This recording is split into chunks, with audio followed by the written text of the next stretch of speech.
ಸೊಗಸಾದ ಸ್ಟ್ರೋಕ್ ಆಟಗಾರ, ವಿಶ್ವಾಸಾರ್ಹ ಕೀಪರ್, ಚತುರ ಚಿಂತಕ ಕುಮಾರ್ ಸಂಗಕ್ಕರ್ ಸುಮಾರು 15 ವರ್ಷಗಳ ಕಾಲ ಶ್ರೀಲಂಕಾ ಕ್ರಿಕೆಟ್ನ ಆಧಾರ ಸ್ತಂಭವಾಗಿದ್ದರು.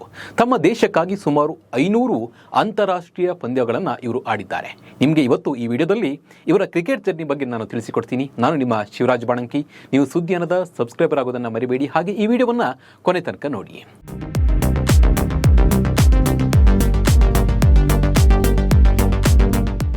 ಸಂಗಕ್ಕರ್ ಕ್ರಿಕೆಟ್ ರಂಗಕ್ಕೆ ಬಂದಿದ್ದು ರೋಮಾಂಚನವಾಗಿ ಇತ್ತು. ಕೇವಲ 22ನೇ ವಯಸ್ಸಿನಲ್ಲಿ ಏಕದಿನ ತಂಡದಲ್ಲಿ ಸ್ಥಾನವನ್ನು ಪಡೆದ ಇವರು ತಮ್ಮ 2ನೇ ಪಂದ್ಯದಲ್ಲಿ ತಮ್ಮ ಮೊದಲ ಪಂದ್ಯ ಪುರುಷೋತ್ತಮ ಪ್ರಶಸ್ತಿಯಲ್ಲಿ ಗೆದ್ದರು. 90ರ ದಶಕದಲ್ಲಿ ಇವರ ಬ್ಯಾಟಿಂಗ್ ಶೈಲಿಗೆ ಸಾಕಷ್ಟು ಫ್ಯಾನ್ಸ್ ಅನ್ನು ಹುಟ್ಕೊಂಡಿದ್ರು. ಶ್ರೀಲಂಕಾ ಆಟಗಾರರು ಇವರು ಈಗಲೂ ಕೂಡ ತನ್ನ ಕದರ್ ಮರ್ತಿಲ್ಲ.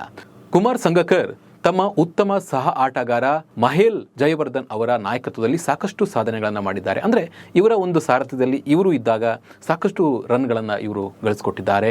ಮಹೇಲ ಜೊತೆಗೂಡಿ ಇವರು 287 ರನ್ ಗಳಿಸಿ ದಕ್ಷಿಣ ಆಫ್ರಿಕಾದ ಬೌಲಿಂಗನ್ನು ಮಖಾಡೆ ಮಲಗಿಸಿದ್ರು. ಅದು ಕೂಡ ಇವರ ಒಂದು ಕ್ರಿಕೆಟ್ ಜರ್ನಿಯಲ್ಲಿ ಒಂದು ಮಹತ್ವದ ಸಾಧನೆ ಅಂತಲೇ ಹೇಳ್ಬೋದು. ಇನ್ನು ಟೆಸ್ಟ್ ಮತ್ತು ಏಕದಿನ ಪಂದ್ಯಗಳಲ್ಲಿ 10,000ಕ್ಕೂ ಹೆಚ್ಚು ರನ್ ಗಳಿಸಿದ ಅದ್ಭುತ ದಾಖಲೆಯನ್ನು ಹೊಂದಿರುವ ಕೆಲವು ಬ್ಯಾಟ್ಸ್ಮನ್ಗಳಲ್ಲಿ ಇವರು ಕೂಡ ಒಬ್ಬರು.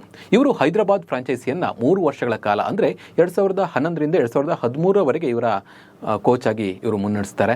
ಇನ್ನು ಮಹೇಲ ಜಯವರ್ಧನ್ ಅವರ ರಾಜೀನಾಮೆಯ ನಂತರ ಇವರು ರಾಷ್ಟ್ರೀಯ ತಂಡವನ್ನು ಮುನ್ನಡೆಸುವ ಜವಾಬ್ದಾರಿಯನ್ನು ಇವರಿಗೆ ನೀಡಲಾಯಿತು. ತನಗೆ ಕೊಟ್ಟ ಜವಾಬ್ದಾರಿಯನ್ನು ಇವರು ಸಾಕಷ್ಟು ಅಚ್ಚುಕಟ್ಟಾಗಿ ಇವರು ನಿಭಾಯಿಸಿದರು. ಇನ್ನು ಸಂಗಕ್ಕರ್ ನಾಯಕತ್ವದಲ್ಲಿ ಹೆಚ್ಚಿನ ಯಶಸ್ಸನ್ನು ಇವರು ಕಾಣ್ತಾರೆ.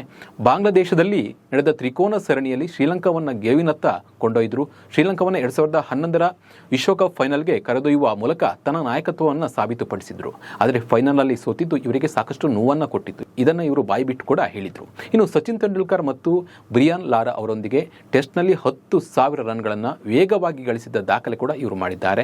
ಶ್ರೇಷ್ಠರ ಸಾಲಿನಲ್ಲಿ ತಮ್ಮ ಸ್ಥಾನವನ್ನು ಕೂಡ ಇವರು ದೃಢಪಡಿಸಿಕೊಂಡರು. ಸರಣಿಯ ಸಮಯದಲ್ಲಿ ಸಂಗಕ್ಕರ್ ಏಕದಿನ ಪಂದ್ಯಗಳಲ್ಲಿ 13,000 ರನ್ಗಳನ್ನು ಪೂರ್ಣಗೊಳಿಸಿದ್ರು. ಈ ಸಾಧನೆ ಮಾಡಿದ 4ನೇ ಆಟಗಾರರಾದರು.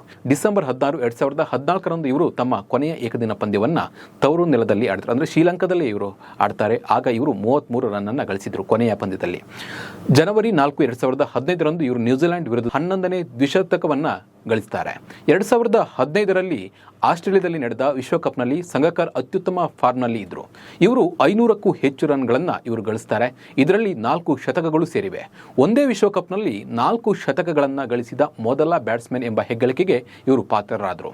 ಸಂಗಕ್ಕರ್ ಅವರ ದಾಖಲೆಗಳನ್ನು ನೋಡೋದಾದರೆ, ಹೇಗೆ ಇವರು ಕ್ರಿಕೆಟ್ನಲ್ಲಿ ಎಷ್ಟು ಪಂದ್ಯಗಳನ್ನು ಆಡಿದ್ರು, ಇವರ ರನ್ ಎಷ್ಟು ಬಂತು, ಇವನ್ನೆಲ್ಲ ನೋಡೋದಾದರೆ 134 ಟೆಸ್ಟ್ ಪಂದ್ಯಗಳನ್ನು ಆಡಿರುವ ಸಂಗಕ್ಕರ್ 12,400 ರನ್ ಗಳಿಸಿದ್ದಾರೆ. ಇದರಲ್ಲಿ 52 ಹಾಫ್ ಸೆಂಚುರಿ ಇದ್ದರೆ 38 ಸೆಂಚುರಿ ಇದೆ ಮತ್ತು 11 ಡಬಲ್ ಸೆಂಚುರಿ ಹೊಡೆದಿದ್ದಾರೆ. ಇನ್ನು 404 ಏಕದಿನ ಪಂದ್ಯಗಳನ್ನು ಆಡಿದ್ದು 14,234 ರನ್ ಗಳಿಸಿದ್ದಾರೆ. ಇದರಲ್ಲಿ 93 ಹಾಫ್ ಸೆಂಚುರಿ, 25 ಸೆಂಚುರಿ ಬಾರಿಸಿದ್ದಾರೆ. ಹಾಗೆ 56 T20 ಪಂದ್ಯಗಳಲ್ಲಿ ಇವರು ಆಡಿದ್ದು 1,382 ರನ್ ಗಳಿಸಿದ್ದಾರೆ. ಇನ್ನು ಈ ಬಾರಿಯ ಮಾಸ್ಟರ್ ಲೀಗ್ನಲ್ಲಿ ಕೂಡ ಶ್ರೀಲಂಕಾದ ನಾಯಕರಾಗಿ ತಂಡವನ್ನು ಮುನ್ನಡೆಸ್ತಾ ಇದ್ದಾರೆ. ಇದಾಗಿತ್ತು ಕುಮಾರ್ ಸಂಗಕ್ಕರ್ ಅವರ ಕ್ರಿಕೆಟ್ ಜರ್ನಿ. ಈ ಬಗ್ಗೆ ನಿಮ್ಮ ಅನಿಸಿಕೆ ಮತ್ತು ಅಭಿಪ್ರಾಯವನ್ನು ಕಮೆಂಟ್ ಮೂಲಕ ತಿಳಿಸಿ. ನಮಸ್ಕಾರ.